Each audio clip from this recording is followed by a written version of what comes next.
I would like to introduce our next speaker. Is the gentleman from the FBI here? No? Okay. I'm assuming the gentleman from the FBI is running late. Is it okay if we move you guys from St. Louis County up a little early? Let's do it. Okay. I would like to introduce to you Captain John Dumber, Commander of the Bureau of Patrol Support. Captain Dumber has a degree in criminology from Arkansas State University and attended the FBI Hazardous Device School and Redstone Arsenal, Alabama, where he is certified in bomb detection.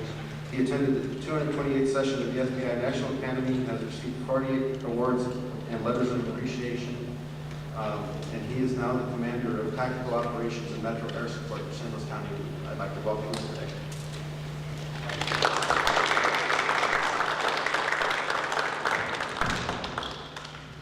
I'd like to talk a little bit today about mindset before I turn this over to Jeremy Romo. And a story I'd like to talk to you about happened to me when I was a precinct captain. And I had 7 high schools in my precinct. So we have to go to evaluations from time to time that they want us to do. And, hey, Captain, are we doing everything we can be doing on security to make sure that our kids are safe? And I'm sitting in a classroom, I'm talking to these people. I got a school administrator there, I got teachers there. I said, hey, tell me about what your plan is in case you have an active shooter. We're going to lock down. We're going to let them floor. It's okay, I like that. That works. Schools are sturdy. The school was built back in the 1960s. It was built the right way, heavy doors. It's okay. This classroom we're sitting here right now, is this indicative of every classroom here in this building? Oh yeah, they're all like this. I said, okay. This door, it opens outward. Do the doors all open outward? Oh yeah. I said, okay. Do these doors lock? Oh no. I said the doors don't lock. So you've got outward opening doors. They don't lock. They can't be barricaded. And your policy is going to be to lock down and lay on the floors. Is that a good policy? Doesn't work. These people were good administrators from the school. They had the police out there. They had faculty out there. They were trying to do what they needed to do to make sure that everything was safe. But they had taken a popular solution that works in a whole lot of places. Probably works here. We probably have, I noticed, I came out of the bathroom an hour ago with the door locked. I saw that I could lock myself in there in case something happened. But, you know, locking down works, okay, but it doesn't work if we can't make it happen. So these guys had a good administrative mindset, but they didn't have a good survival mindset. And we're going to talk a little bit about, for the most part, we're all houses of worship, churches here today, isn't that right? Not really schools or colleges or anything like that. We're going to talk about some mindset issues. Jeremy Romo, one of my officers, great guy. He's got a master's degree, smart guy. I wanted him to do the main body of this, but I wanted to leave you guys with a couple things about mindset before we got into this. We're from tactical operations, which means the SWAT team. We may get there, but it'll be a long time after. It'll be an eternity if you're actually in this building before we actually get there. The police officers, well, they're going to get there 2 or 3 minutes, hopefully. That's a long time, too. So you guys, as what I think are coming here today, as people that are active in the administration of the church, whether you're church administrators, or ministers, or deacons, or whatever else, you guys are on the front line, I think. I think you guys are the ones that are going to be trying to set policy for your churches to make sure that everything is safe as it possibly can be. Which means that you guys have to have the appropriate mindset in case something happens. And Jeremy's going to talk about that here in a little bit. But if we don't have that kind of mindset, we're not going to be successful because we can't depend on those guys to come and get us right away because they're just not going to be there when it happens.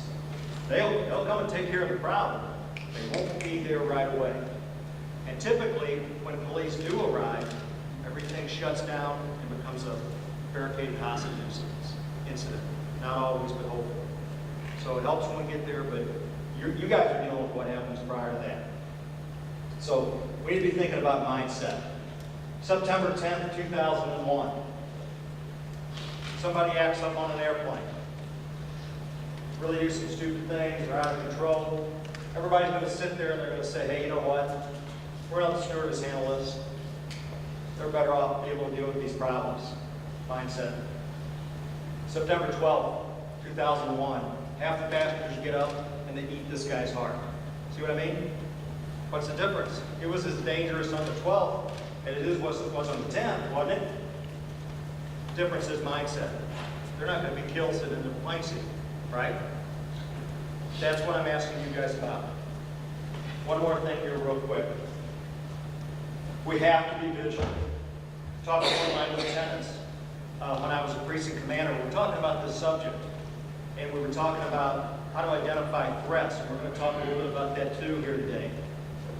I said, listen, you know, this can be a problem. He goes, well, you can't believe it.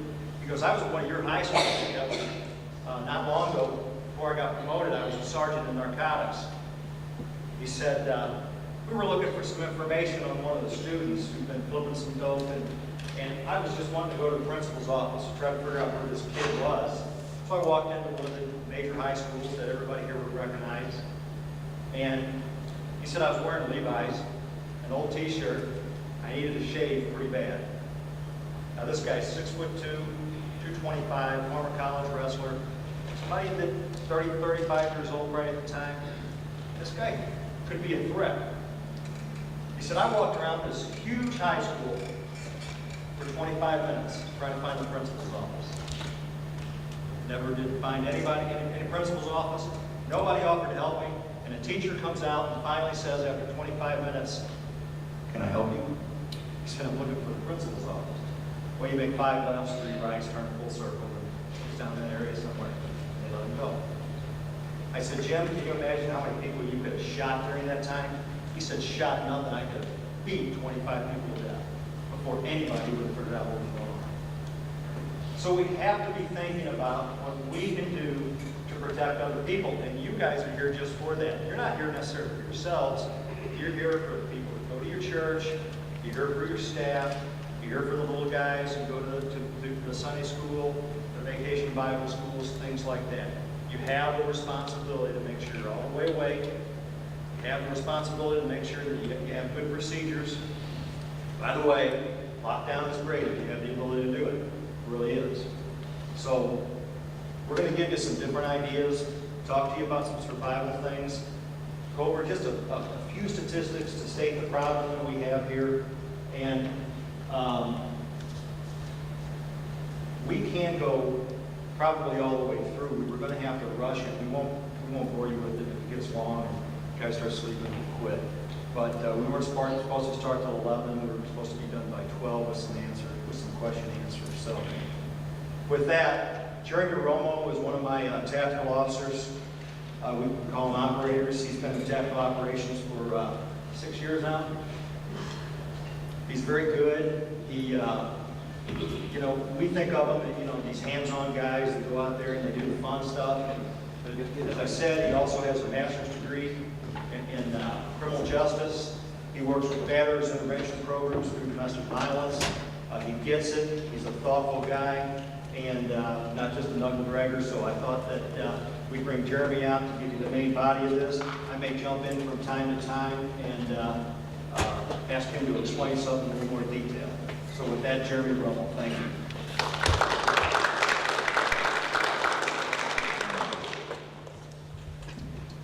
Okay, next slide. Probably one of the things I'm going to talk about the most, and you're going to hear a lot, and the captain hit on it real well, is mindset. Okay? As police officers, and I've had the honor in our unit, the tactical operations unit, we've had the opportunity and the privilege to train a lot of the officers in St. Louis County, St. Charles County, and active shooter jackets. That's one of our jobs as law enforcement officers, is to train other officers and train alongside other officers. So we do that. As law enforcement officers, as the captain said, we're prepared. So we know when we go to a school or we go to a call, you know, we know that we're prepared that this might end. We might lose our life. Okay, that's our mindset on an active shooter incident or an active shooter terrorist incident, which is a worst case scenario. When we train our school resource officers, we tell them that, especially if it's a terrorist incident, you're going to be the first target. And we're honest with them. If there's a terrorist incident similar to Beslin at a school or a church, you're not going to make it. You're going to be the first person that they look for. They're going to be the first person that loses their life. And you need to come to terms with that. But we also, when we go talk to school administrators and folks like you that are at different places of worship, you have to develop that mindset that if something like this happens and you're a Sunday school teacher or you are a deacon, you have to prepare yourself with that mindset that you may have to lose your life or get seriously injured to protect these children or members of your congregation in your place of worship. So you need to prepare yourself for that mindset. And we do that on a daily basis. Law enforcement officers, that's become second nature for us. We know that. Okay? But we also want you to get in that mindset. Next slide, please.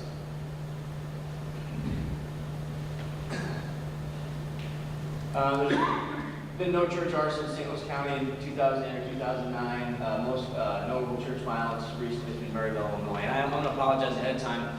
We're going to skip through a lot of these slides and move on because some of the stuff's already talked about or is going to be talked about. Next slide.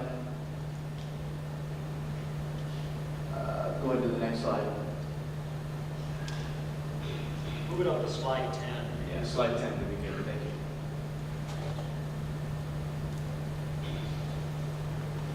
you. Violent aggressive behavior. There are 4 ways to overcome or increase your odds of surviving violent aggressive behavior. To run, to physically overcome or subdue, to medicate or communicate.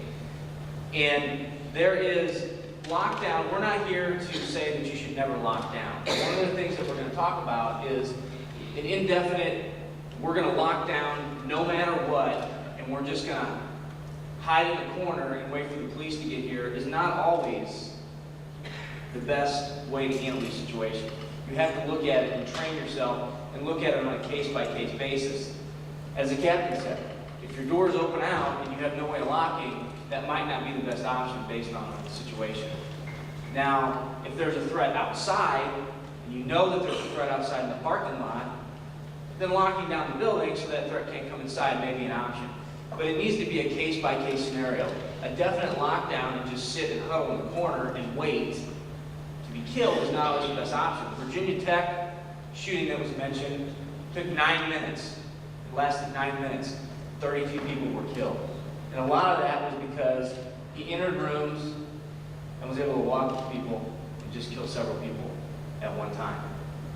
A book that we recently read that we used to develop some of our classes made the point that if someone comes to a place of worship or a school, a lot of times they have a specific target. St. Louis City just had an active shooter incident down at ABB. That person had certain people on his mind that he felt perceived were responsible for his problems, and he knew where they were. So if someone is upset or mentally ill or they're angry,